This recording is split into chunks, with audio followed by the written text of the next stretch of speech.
Mao man kana ang pinaka-importante nato mga par, ang healthcare nato mao ginay pinaka-importante sa atoa nya giadto ni Pambari 4 ang katong mga nasunugan ngadto sa Talisay.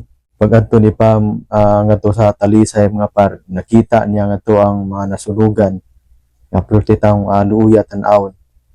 Unya naa pa yung mga bata nga pulti daghana in taon. Pag-abot ni Pam ngadto nityabaw in taon si Pam. So mayong adlaw kanatong tanan ug welcome back sa atong channel. So daghan kayong salamat mga par sa inyong suporta. And then sa ako mga viewers na wala pa naka-subscribe, palihog subscribe mga par para ma-update mo sa atong i-upload ng mga video reaction. So pasensya kayo mga par nga karon na ta nakabalik og video reaction kay niuli man tawag probinsya mga par. Unya medyo na busy man tangadto. So wala kayo ta nakahimo og video reaction. So karon pa kita nakabalik.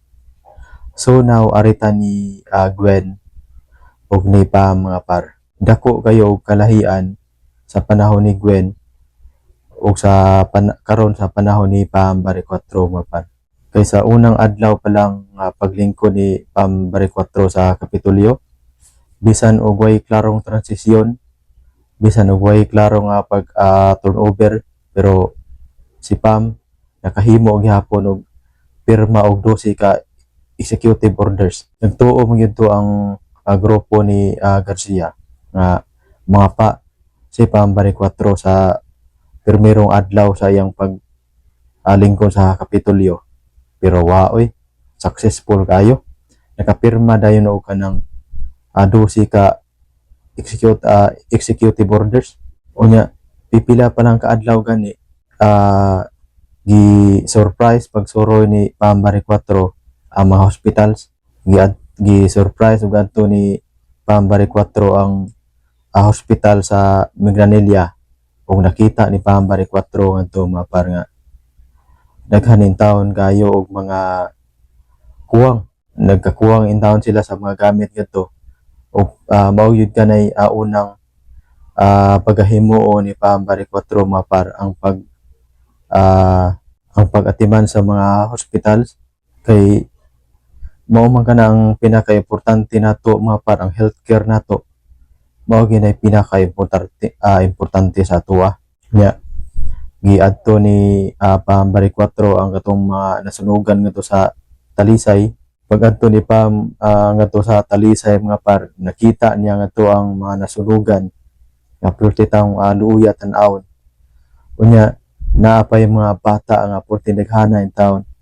Pag-abot ni Pam ngadto nityabaw in taon si Pam, anha nimo makita ang usa ka opisyal, ang usa ka tawo nga sincero sa iyang trabaho. Anha nimo makita ang usa ka tawo nga nagmahal sa iyang kapwa.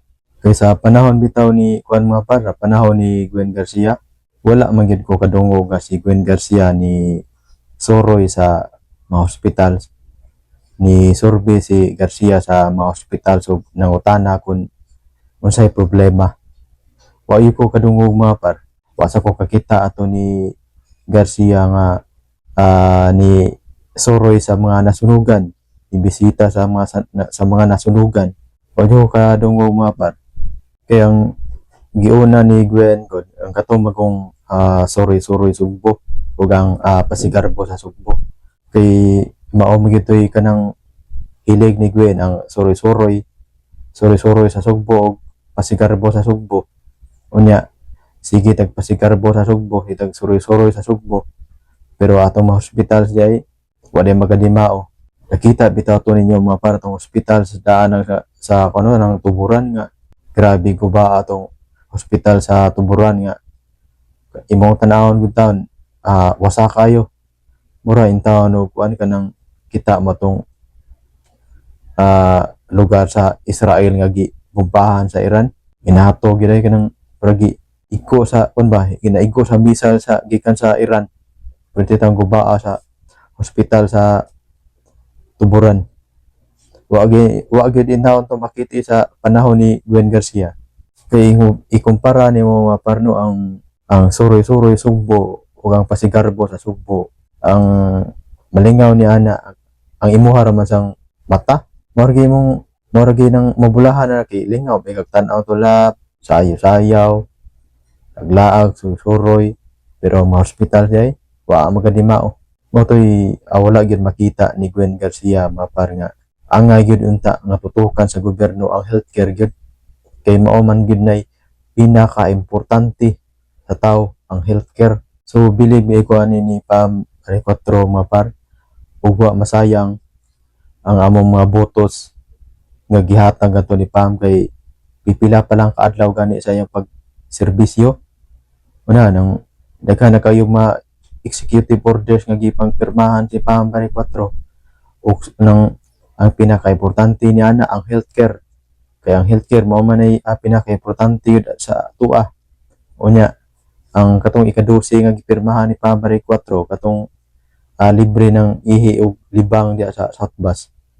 Unay pinaka dakog ikatabang sa mga katawhan nga pobre nga mangulig probinsya mga par kay katong mga tubig-tubigan dili man makarelate ni ana mga par kay katong mga tubig-tubigan ana man alay masakyanan di sila makarelate ba nga siguro wag ginakasuod og nang South Bus Terminal wag ginakasuod siguro og nang North Bus Terminal nya ang kita mga pobre ang kami mga pobre nga muli sa probinsya nga makarelate yun din tao na nga among kwarta gi-budget yun maayo ba nga giigo gyud nga makapalit unta og kanang gasa para sa mga bata nya kay mo suod man tag South Bus Terminal nya di mamalikayan na to nga kalibangon ta ka ihion ta nya bayad tag 10 bayad tag 5 nya kanang 5 kanang 10 dako na kay nagpahak sa imong kwarta mapar kung ikaw usa ka pobre. So dako ay nagpasalamat ni Pam Marie 4 mapar no nga wala na pabayre diha ang CR sa South Bus Terminal o sa North Bus Terminal. So daghan kay salamat mapar sa inyong pagsuporta sa akong channel.